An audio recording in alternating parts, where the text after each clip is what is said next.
Hello दोस्तों, स्वागत है आप सभी का हमारे यूट्यूब चैनल पर।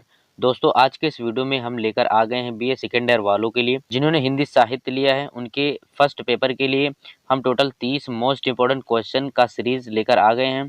दोस्तों, आज की इस वीडियो में ऐसे क्वेश्चन को हमने शामिल किया है जो कि आपके प्रीवियस ईयर यानी कि लास्ट ईयर में काफ़ी ज़्यादा बार पूछे जाते हैं या फिर पूछे गए हैं, और यह आपके एग्ज़ाम की दृष्टि से आपके लिए बहुत ही महत्वपूर्ण है।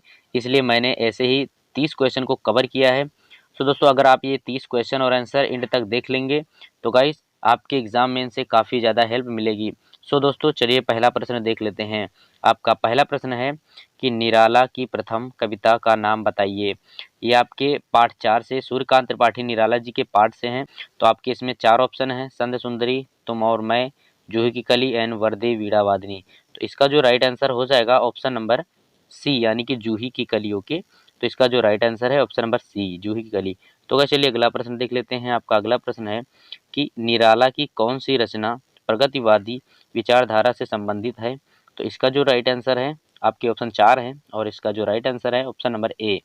ऑप्शन नंबर ए इसका सही हो जाएगा यानी कि कुकुरमुत्ता। ओके, तो गाइस चलिए अगला प्रश्न देख लेते हैं। आपका अगला प्रश्न है कि निराला जी का जन्म कहाँ हुआ।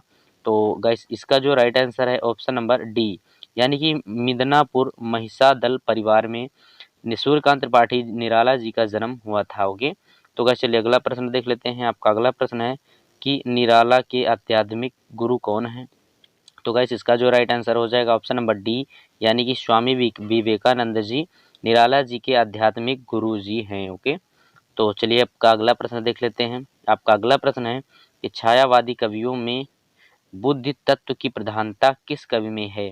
तो इसका जो राइट आंसर है, आपके ऑप्शन 4 है: महादेवी वर्मा, जयशंकर प्रसाद, सुमित्रानंद पंत एंड सी है निराला जी। तो इसका जो राइट आंसर है ऑप्शन नंबर सी यानी कि सूर्यकांत त्रिपाठी निराला जी जो हैं वो छायावादी कवियों के बुद्धि तत्व के प्रधानता कवि माने जाते हैं। तो गाइस चलिए अगला प्रश्न देख लेते हैं। आपका अगला प्रश्न है कि निराला जी की कौन सी कविता शोक गीत मानी जाती है। तो इसका जो राइट आंसर हो जाएगा ऑप्शन नंबर ए सही हो जाएगा यानी कि निराला जी की जो सरोज स्मृति है वह कविता शोक गीत मानी जाती है। ओके, तो गाइस चलिए अगला प्रश्न देख लेते हैं। आपका अगला प्रश्न है कि सरोज स्मृति कविता में सरोज जी निराला से क्या संबंध है। तो जो सरोज स्मृति में सरोज हैं उनका निराला जी से क्या संबंध है। तो इसका जो राइट आंसर हो जाएगा ऑप्शन नंबर सी सही हो जाएगा यानी कि पुत्री का संबंध है, कि जो सरोज जी हैं वो निराला जी की पुत्री का संबंध है। गाइस चलिए अगला प्रश्न देख लेते हैं। आपका अगला प्रश्न है कि निराला की कौन सी रचना उनके मरणोपरांत प्रकाशित हुई। तो इसका जो राइट आंसर हो जाएगा ऑप्शन नंबर सी इसका सही हो जाएगा कि सांध्य कांकली जो है वह इनके मरणोपरांत में ही प्रकाशित हुई थी। ओके, तो गाइस चलिए अगला प्रश्न देख लेते हैं। आपका अगला प्रश्न है कि निराला की वह कौन सी कविता है जिसे आचार्य महावीर प्रसाद द्विवेदी ने प्रकाशित करने से मना कर दिया था। तो इसका जो राइट आंसर हो जाएगा ऑप्शन नंबर डी यानी कि जूही की कली जो थी उसको आचार्य महावीर प्रसाद द्विवेदी जी ने प्रकाशित यानी कि प्रकाशन करने से उसे मना कर दिया था। तो गाइस चलिए अगला प्रश्न देख लेते हैं। आपका अगला प्रश्न है कि महाप्राण के नाम से कौन सा कवि प्रसिद्ध है। तो इसका जो राइट आंसर हो जाएगा ऑप्शन नंबर सी सही हो जाएगा यानी कि निराला जी।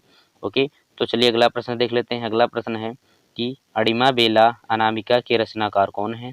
इसका जो राइट आंसर है ऑप्शन नंबर डी यानी कि निराला जी हैं। तो गाइस चलिए अगला प्रश्न देख लेते हैं। आपका अगला प्रश्न है कि नए पत्ते शीर्षक काव्य संकलन किसका है। तो इसका जो राइट आंसर है ऑप्शन नंबर सी यानी कि निराला जी हैं। ओके, तो गाइस चलिए अगला प्रश्न देख लेते हैं। आपका अगला प्रश्न है कि सरोज स्मृति कविता के रचनाकार कौन हैं। तो इसका जो राइट आंसर हो जाएगा ऑप्शन नंबर सी सही हो जाएगा यानी कि सूर्यकांत त्रिपाठी निराला जी सरोज स्मृति के रचनाकार हैं। ओके, तो चलिए अगला प्रश्न देख लेते हैं। आपका अगला प्रश्न है कि छायावाद की प्रथम कृति कौन मानी जाती है।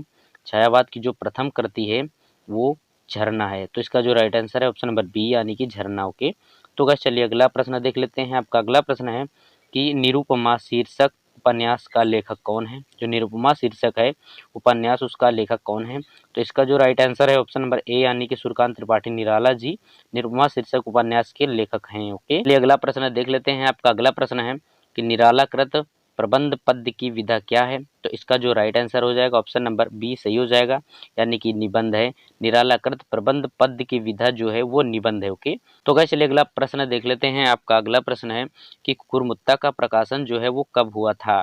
तो इसका जो राइट आंसर हो जाएगा ऑप्शन नंबर सी इसका सही हो जाएगा कि सन 1942 ईस्वी में कुकुरमुत्ता का प्रकाशन हुआ था। वो भी सूर्यकांत त्रिपाठी निराला जी ने किया था। ओके, तो गाइस चलिए अगला प्रश्न देख लेते हैं। आपका अगला प्रश्न है कि बेला का प्रकाशन कब हुआ था। जो बेला था उसकी प्रकाशन कब हुआ था। तो इसका जो राइट आंसर है ऑप्शन नंबर डी इसका सही हो जाएगा, यानी कि सन 1946 ईस्वी में बेला का प्रकाशन हुआ था। ये भी सूर्यकांत त्रिपाठी निराला जी ने प्रकाशित किया था। बस चलिए अगला प्रश्न देख लेते हैं। आपका अगला प्रश्न है कि अणिमा का प्रकाशन कब हुआ था।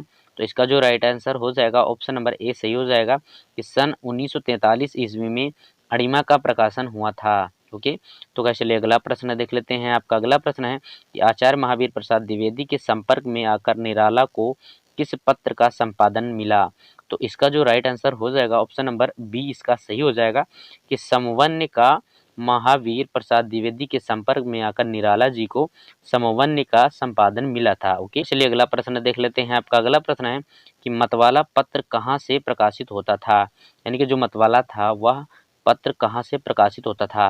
तो इसका जो राइट आंसर हो जाएगा ऑप्शन नंबर ए सही हो जाएगा, यानी कि कलकत्ता से मतवाला पत्र प्रकाशित होता था। ओके, तो गाइस चलिए अगला प्रश्न देख लेते हैं। आपका अगला प्रश्न है कि निराला का अनामिका नामक दूसरा ग्रंथ कब प्रकाशित हुआ, यानी कि निराला का अनामिका नामक जो दूसरा संग्रह था वह कब प्रकाशित हुआ था। तो इसका जो राइट आंसर हो जाएगा ऑप्शन नंबर सी सही हो जाएगा। सन 1932 ईस्वी में अनामिका नामक का दूसरा संग्रह जो था वह 1932 ईस्वी में प्रकाशित हुआ था। ओके, तो गाइस चलिए अगला प्रश्न देख लेते हैं। आपका अगला प्रश्न है कि अप्सरा और चमेली निराला जी की किस विधा की रचना है। तो इसका जो राइट आंसर हो जाएगा ऑप्शन नंबर ए सही हो जाएगा, यानी कि उपन्यास है। ओके, विधा जो है वह उपन्यास है।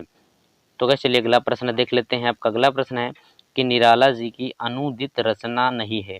तो इसका जो राइट आंसर हो जाएगा ऑप्शन नंबर डी, यानी कि ऑप्शन नंबर डी इसका सही हो जाएगा। और अपरा जो है वो निराला जी की अनुदित रचना नहीं है। ओके, तो गाइस चलिए अगला प्रश्न देख लेते हैं। आपका अगला प्रश्न है कि निराला जी का जन्म कब हुआ था, या फिर निराला जी का जन्म हुआ था।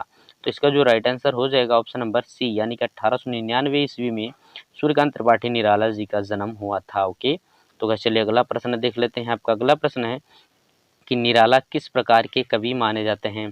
सूर्यकांत त्रिपाठी निराला जी जो हैं वो किस प्रकार के कवि माने जाते हैं। तो इसका जो राइट आंसर हो जाएगा ऑप्शन नंबर बी हो जाएगा, यानी कि छायावादी एवं प्रगतिवादी माने जाते हैं, ना कि छायावादी प्रयोगवादी या न प्रगतिवादी।